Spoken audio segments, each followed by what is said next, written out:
Hello, my beautiful friends, my beautiful family. It's that time of the week again, you guys. I thought I would do something completely different, so I created a quick little makeup tutorial for you guys. I went super soft and just super simple on the face. So again, you guys, if you are newer to my page, welcome, welcome, welcome. Please, you guys, give this video a big old thumbs up, and if you guys are newer, please subscribe to the channel.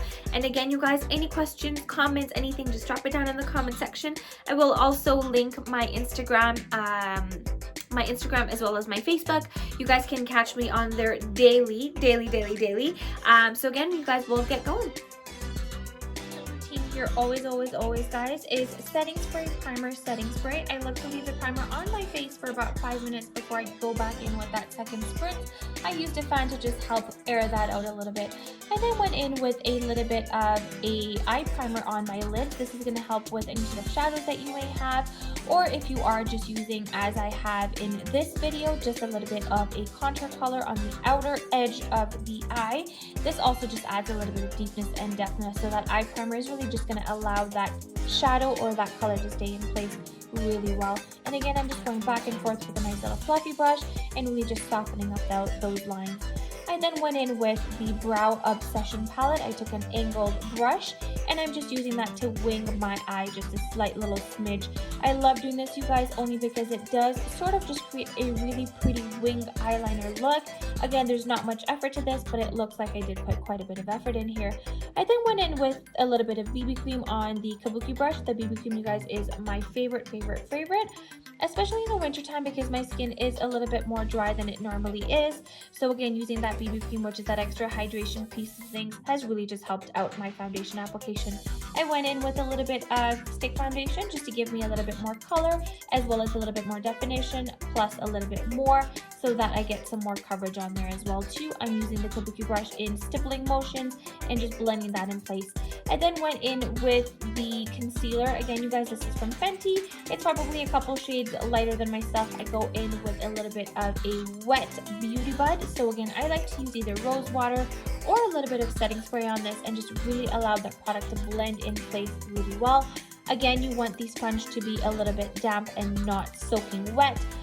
So make sure you give that sponge a little bit of a squeeze out, and again, just making sure all of my foundation, so including the BB cream plus the stick foundation, is really well blended in place. That is really important when you go in with the next step, and just make sure everything is set really well. Again, I'm just going in and making sure I'm fine tweaking all of the product in place. I'm now going in with a little bit of translucent powder. Any type of skin can use this. What do I mean by that? Whether you have normal skin, dry skin, combination skin, anyone can use the setting powder. So again, it is translucent, and you're going to basically go anywhere you have the concealer in place, anywhere you have fine lines and wrinkles.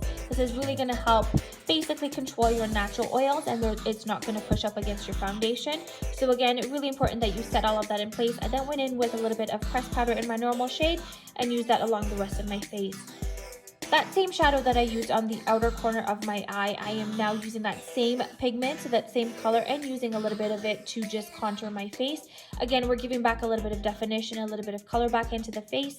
What I like to do is go from the corner of my mouth to the corner of my ear, create a little bit of a line. As soon as I see a line forming, I will take it, I'll take the tapered blusher brush in circular motions and just basically blend that in place towards the hairline. I'm also focusing quite significantly on the temples of my forehead. I have a more oval face, so again, just focusing on the temples and really just blending that in place with a nice big old fluffy brush, because again, that's really important to make sure all of those colors are well blended together.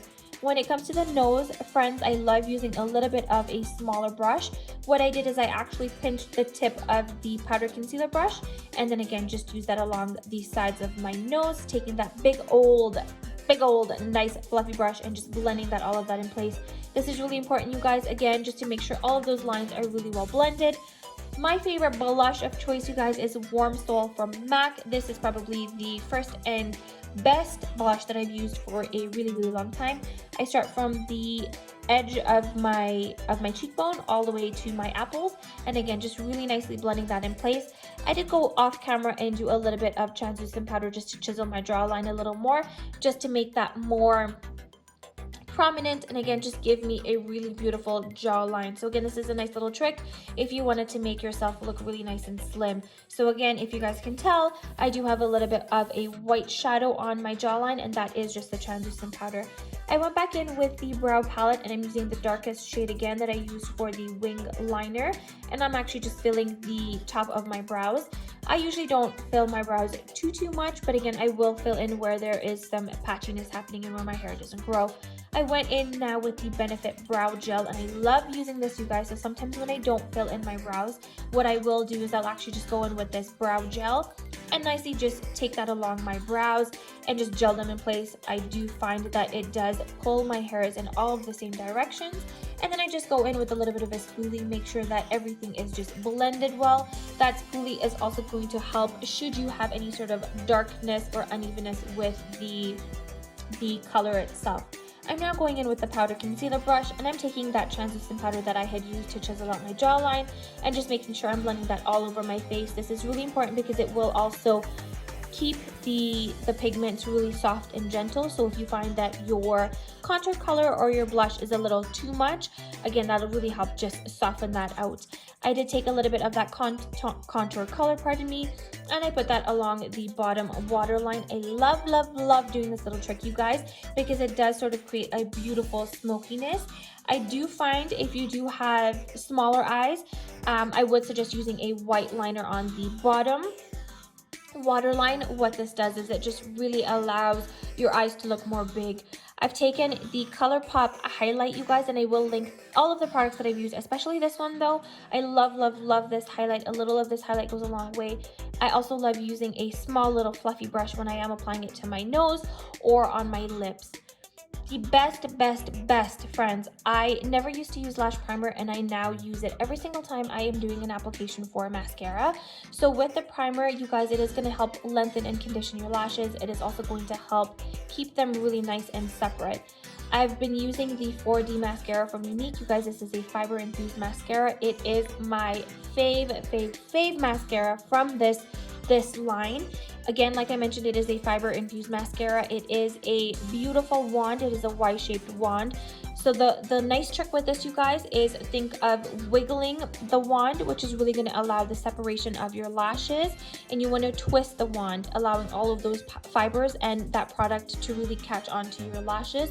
I also like to push up against my waterline to really give it an instant lift. So I never have to curl my lashes when I'm using this mascara, guys.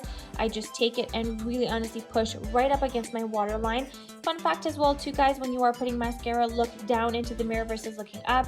I have a tendency of always getting mascara all over my lid, so looking down at a mirror will really help. I only ever do 2 coats of the 4D mascara, one at the bottom of my lashes. As you can tell, I made a little bit of a boo-boo with the mascara, so I went in with a spoolie and just waited for that mascara to dry on top of my lid, and then again just brush that right off, and it comes right off just like butter. This lip liner right here, you guys, is from Maybelline, I believe. I will link that down below as well too. It's a beautiful rose. So what I do, you guys, is I overline the bottom lip and then I overline the Cupid's bow. Again, this is just going to give you that beautiful pouty lip effect. So again, using that bronzer as we did, or that dark pigment, and really contouring the bottom of our lip allowed us to get a really nice, beautiful pouty lip. With the lip butter, you guys, oh my goodness, I love these lip butters. This is I forget what shade it is, so I will drop it in the comment section, but it is a really pretty mauve purple. And again, you guys are going to tell as soon as I pull that mirror that's stuck on my face, you are going to see how amazing and buttery soft my lips look. It has got vitamin E in it. It has also got peppermint oil in it, so it's going to keep my lips really nice and hydrated. Also tastes like cotton candy, guys. So again, these butters are absolutely phenomenal. You can tell the lovely hydration I have on this. And again, you guys, this will be part of the product line come 2021.